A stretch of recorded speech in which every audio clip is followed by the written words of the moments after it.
Yo, party people, it is March 8th. Happy Friday. Okay, so for our daily reading today, because I know you all are still reading your Bible. Okay, our daily reading today was Mark chapters 13, 14. So we're in the New Testament today for our daily reading. Hebrews chapters 1, 2. Hebrews is fabulous. Revelations 5, 6, of course. Psalms 139, 40. 139 and 140. Proverbs 29, okay? So we are in Hosea today. We are finishing up Hosea chapter 13. Those of you that have not seen any of my videos or don't understand who Hosea is or where he's at on the time frame of Israel, let me show you my little map. So here is the time frame of Israel. This is the nation of Israel, right? Here's the northern kingdom. The kingdom was split under Solomon's son Rehoboam. Rehoboam made some mistakes, and so 10 tribes split off and came up and made their own dynasty up there, and 2 tribes came down here. This is the legitimate rulers of Israel. These guys are usurpers, and there's always trouble up here.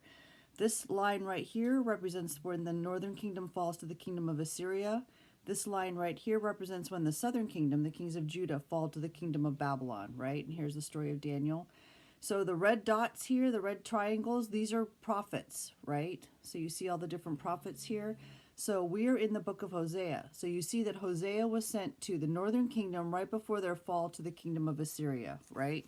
So that's where he's at on the time frame of Israel. And what's going on here in the northern kingdom, it had been super successful under Jeroboam II. They had really increased their prosperity. They had pushed back the borders.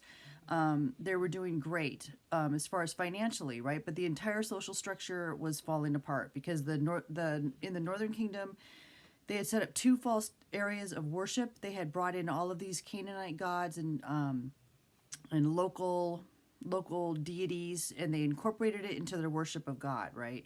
So Hosea was coming against the political leaders and the religious leaders in particular because they had completely deteriorated the entire social structure. The judges were judging for bribes. The priests and the prophets were doing the same thing. They were doing work for money as opposed to for God and for the people and for their positions. So the northern kingdom was a mess. And because of this, and ultimately because they had turned their back on God and brought in all this false worship, all of the other things happened, but that is why they're about to fall to the kingdom of Assyria.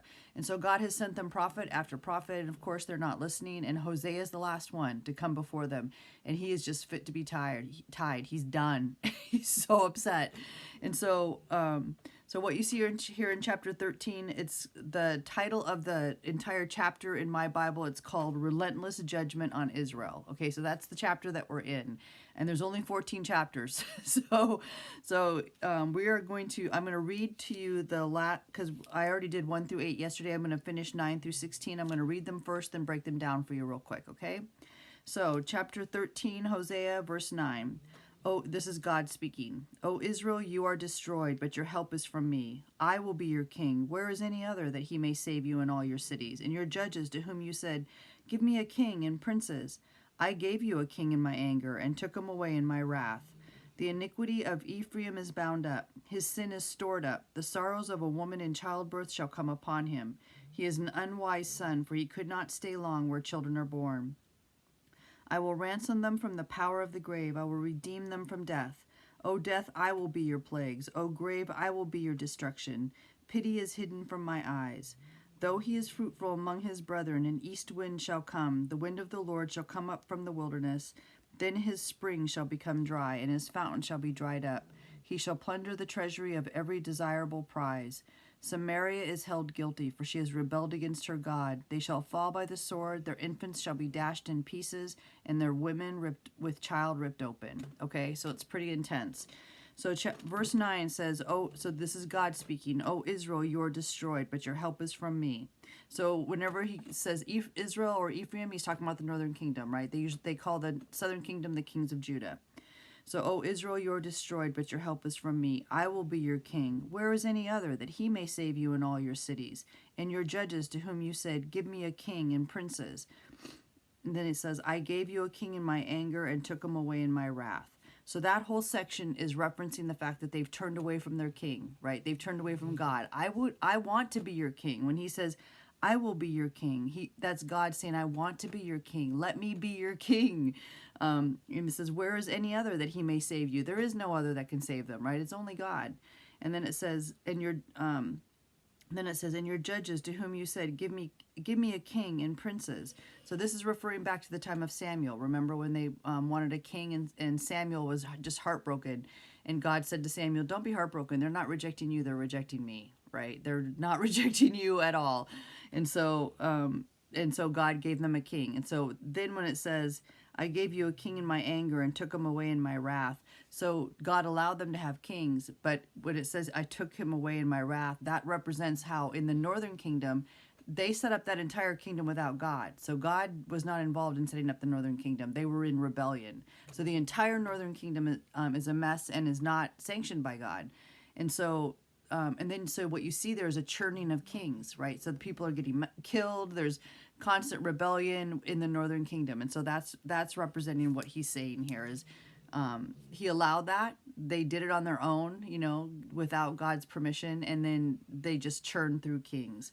So verse 12 says, the iniquity of Ephraim is bound up. His sin is stored up.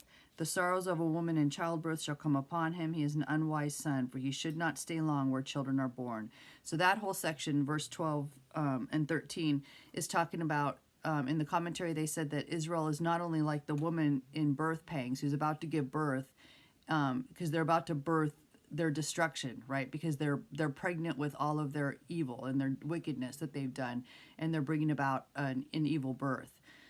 But they don't even recognize that. So the commentary was saying not only are they like the woman who's about to give birth to destruction and captivity into Assyria, but they're also like the child who can't even come forth because it's doing all the things that it shouldn't be doing. It's not in the right position, right?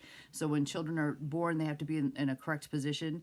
He's saying that just like like the woman, they're like the woman and they're like the child. They're not in the right position, so they can't even be born correctly, which is reflecting what they're bringing forth, their fruit, right? So 14, I will ransom them from the power of the grave. I will redeem them from death. O death, I will be your plagues. O grave, I will be your destruction. Pity is hidden from my eyes.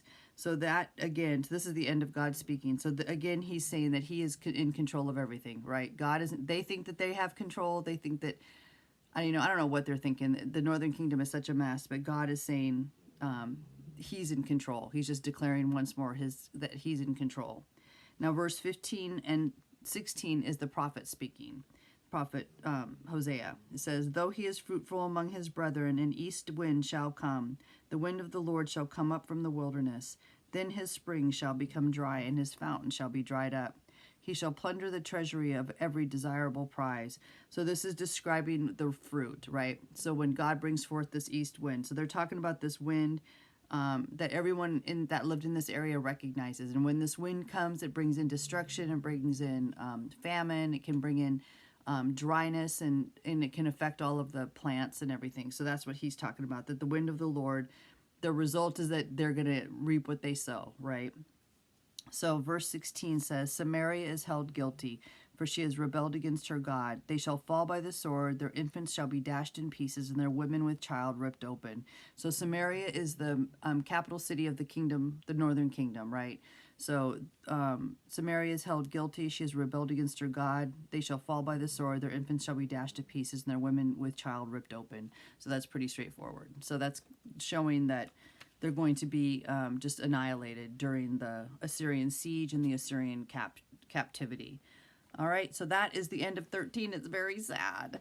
Remember, there's no way to the Father but through Jesus Christ. All you have to do is say, Jesus, I give you my life. You don't have to understand everything. Nobody understands everything, and you're in, right? You cannot lose your salvation. You've got to get a Bible and read the Bible. If you don't read the Bible, there's no way for you to understand who God is, and you're not going to understand the Bible at first, so don't worry about that. When you're reading the Bible, especially at the beginning, it's like learning a new language. So just get a Bible, start reading it, and as time goes by, it's going to make more sense. If you can get a study Bible, that would even be better. All right, so that's all I have for you. Read your Bible. Jesus is coming. I will see you tomorrow. Peace.